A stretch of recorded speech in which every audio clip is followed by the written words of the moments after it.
700 morti in 9 mesi in Italia, con il Veneto che piange la vita di Giuliano De Seta, il diciottenne morto a Noventa di Piave durante uno stage e che lunedì ha registrato l'ennesima vittima, Paolo Barbato, ucciso da un furgone in retromarcia a Pianiga.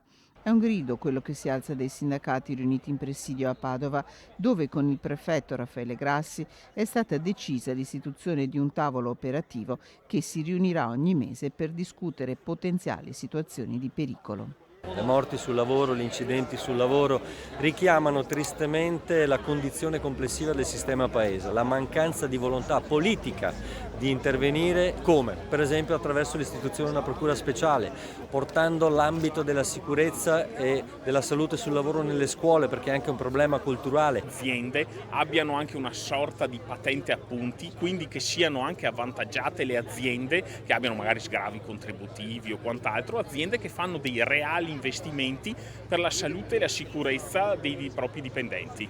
Le leggi esistono già, le misure sono già previste, però adesso bisogna davvero adottarle e metterle in pratica. Non possiamo più registrare una difficoltà nelle assunzioni del personale ispettivo. È evidente che molto passa per il controllo, che vuol dire anche prevenzione. Più controlli vogliono dire più prevenzione.